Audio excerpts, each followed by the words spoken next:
কত সুন্দর ছিল, আমার হাজবেন্ডের মতো সুন্দর ছেলে আমি দেখি নাই আমার লাইফে। আমাকে একটু থাকতে দিল না আমার শাশুড়ি। আগে যদি বুঝতে পারতাম সত্যি আমার স্বামী আত্মহত্যা করবে, তাহলে আমি সারা জীবন শাশুড়ির গোলাম হয়ে থাকতাম। সত্যি বলতে কি, ইন্টার প্রথম বর্ষে থাকা অবস্থায় সুস্মিতার বিয়ে হয়েছিল এক বিসিএস ক্যাডারের সঙ্গে। বয়সের ব্যবধান ছিল, বাবা রাজি ছিলেন না, কিন্তু ছেলেটি পলাশ ভালোবাসার জন্য 3 মাস ধরে অপেক্ষা করে বাবাকে জোর করে রাজি করিয়ে বিয়ে করেছিল।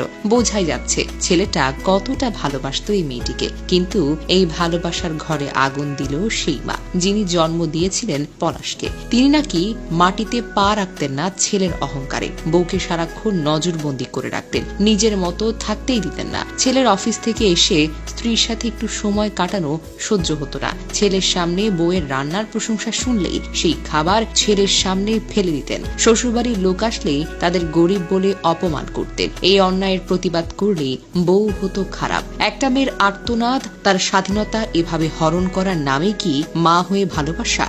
সুস্মিতার দাবি, একই ফ্ল্যাটের থেকেও পলাশ সাহাকে তার রুমে থাকতে দেওয়া হতো না। এমনকি রাতে দরজা বন্ধ করেও তারা ঘুমাতে পারতেন না, দরজায় দাঁড়িয়ে থাকতো।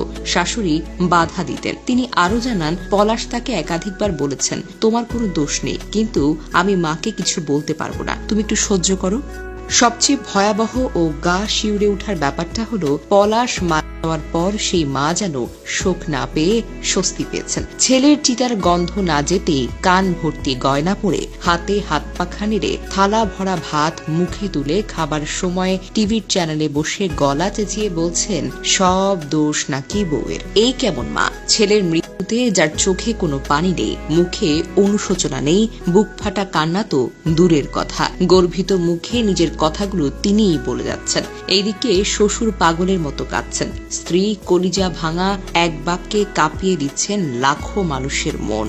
আর সেই মহান মা নানা মিডিয়াতে বসে শুধু নিজের নাটকটাই চালিয়ে যাচ্ছেন। এই মায়ের মতো মাকে আমি ধিক্কার জানাই। একজন মায়ের মুখোশ পরে যিনি ছেলের জীবন শেষ করে দিয়েছেন, তার মুখোশটা আজ খুলে দেওয়া দরকার। সত্যি বলতে কি, এরকম মা ভক্ত ছেলেরা যদি একটু বুঝতো যে বউ আর মা দুজনের সম্মান ভালোবাসা আলাদা হওয়া উচিত, তাহলে আজ পলাশের মতো অনেক ছেলের জীবন এভাবে ফুরিয়ে যেত না।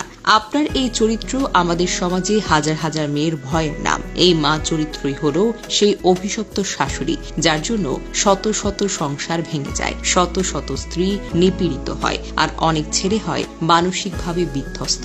এমন বিষাক্ত মাদের কারণে আজ অনেক ছেলে বউয়ের পাশে দাঁড়াতে পারে না, নিজের ভালোবাসার মানুষকে রক্ষা করতে পারে না, আর শেষ পর্যন্ত তার মতো ভয়ানক সিদ্ধান্ত নেয়। আর আপনি ভাবেন আপনি নির্দোষ, আপনি শুধুই মা। না, আপনি একজন ছদ্মবেশী অপরাধী। আপনার মুখোশ আজ খুলে যাওয়া দরকার। এমন মায়ের নামে শুধু প্রতিবাদ নয়, সামাজিকভাবে তিরস্কার, ঘৃণা ও আইনগত বিচার হওয়া উচিত। সবার জন্য সতর্কবার্তা, শুধু উচ্চশিক্ষিত হলেই হয় না, পারিবারিক ভারসাম্য বজায় রাখার মানসিকতা আপনার থাকতেই হবে। যে ছেলে নিজের স্ত্রীর সম্মান রাখতে পারে না, মায়ের অন্যায়ের বিরুদ্ধে প্রতিবাদ করতে ভয় পায়, সে যেন আর কাউকে বিয়েই না করে। একটা মেয়েকে ঘর থেকে টেনে বের করে দেওয়া, সমাজের চোখে অপমানিত করা, নিজে হারিয়ে গিয়ে মহান হতে চাওয়ার নাম নয় জীবন। শেষে বলি, মরে গেলে কেউ মহান হয় না। মহানতা হলো নিজের বউ, মা, পরিবার, সম্মান সব সামনে ন্যায়ের পক্ষে থাকা। আমরা চাই এই ঘটনার সঠিক তদন্ত হোক, যেই হোক দোষী, মা, বউ অথবা অন্য কেউ, তার বিচার হোক। আর সেই মুখোশধারী মা আপনার জন্য শুধু একটাই শব্দ যথেষ্ট, ধিক্কার।